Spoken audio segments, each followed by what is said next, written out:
This book is called An Irish Country Wedding. At the end of an Irish country courtship, and most of my fans do follow along, O'Reilly proposes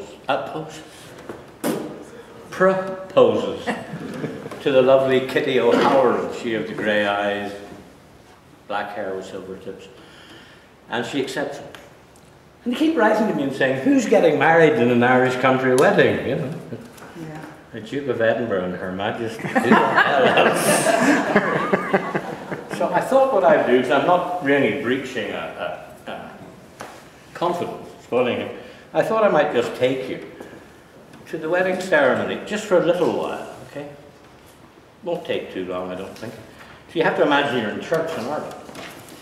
A perspiring Fingal O'Reilly ran a finger under his starched white collar. Was it the warmth of the little church, or his anticipation of the step he was about to take? Was happy to be taking. He could feel a frown increasing his forehead and tried to relax. Still, it was understandable after all those years as a widower. This, he looked around the church, was quite the leap.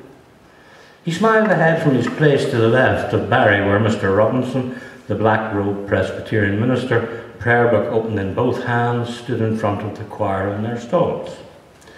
The man's beneficent smile was directed at the men to Barry's right, where Lars O'Reilly, Fingal's brother, was flanked by his friends Charlie and Cromie, all four in tailcoats and pinstripe suits, sombre as penguins. Jane Hoey, Kinky, and Virginia Curry sat across the aisle.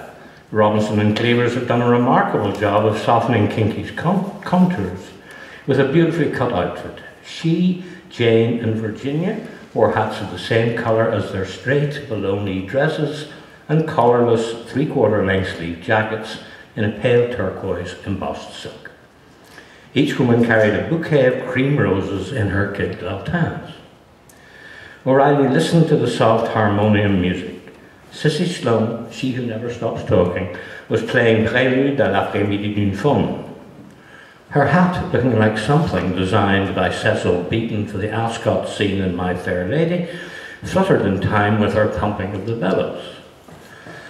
O'Reilly, with Kitty's approval, had picked the music, and she'd been quite happy with some other changes he wanted to make. He chuckled. Mr. Robinson had initially balked at the suggestion for the bride's entrance march, but had eventually come to see the reason O'Reilly asked for it. He had said, "My wedding is going to be a ferociously happy day from the minute Kitty comes into the church, and I'm not having any old dirge to set the wrong tone. It's to be something fresh, jubilant, and never heard at an Ulster wedding before." Well, how about the Prince of Denmark's March, or something from Handel's Water Music, the minister had suggested. O'Reilly would not be swayed, and Mr. Robinson had agreed, and with a smile that had put the often dour minister well up in O'Reilly's estimation.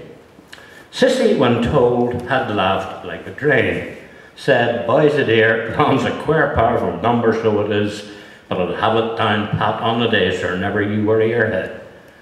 O'Reilly took a surreptitious glance at his watch. It was time for Cissy to be swinging into the music for the bride's procession, although it took a little time.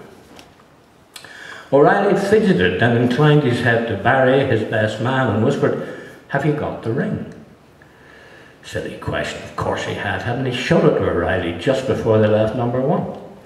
Barry grinned and fished it half out of the pocket of his black waistcoat, so O'Reilly could see the flash of gold that, more than the diamond that he had bought her in April, would symbolise and cement the love he felt for Caitlin O'Halloran, Kitty to his friends. And wasn't she his best friend too? Of course she was. He took a deep breath and was soothed by the sense of mixed cerise and cream orchids from Lars's greenhouse decorating the first 6 rows of mahogany pews. He glanced down to where the light accented the blue of his Royal Navy dress uniform, all gold braid, brass buttons, and a plain silver cross hanging on his left breast, to the right of a number of campaign medals. Its ribbon had 1 white and 2 blue vertical stripes. It was regulation that when dress blues were worn, decorations must be displayed. But Queen's regulations be damned, he was not going to wear a sword. He vividly recalled a friend from his Navy days tripping over his wedding. At a wedding, O'Reilly could hear the clattering, yet Robert might have recovered his poise if he hadn't grabbed at the chaplain and brought him down too. Most unfortunate that the man of the cloth, as he tumbled, had yelled, "Oh, shite!" There were going to be no slip-ups today. O'Reilly dusted his lapel with the back of his hand and remembered the last time he'd worn this rig, 1946, at Buckingham Palace, where King George VI had decorated Ma with the Order of the British Empire for her work and her support of a charity for unmarried mothers. She was gone 17 years now, God rest her. His reverie was interrupted by rapid crashing chords. Good for you, sissy. O'Reilly knew everybody except those on the secret would be expecting the stodgy dum-dum-de-dum of Wagner's bridal chorus. It was traditional at Ulster weddings for the bride's entrance. He was having none of this. Here comes the bride, short, fat and wide rubbish. Instead, the rousing theme from the 1958 Western, The Big Country, rang out triumphantly. Sissy was swaying like a rock and roll player in time with the music. Let her rip, Sissy Sloane, let her rip. And he winked at Mr. Robinson, who smiled and nodded. So there you have it.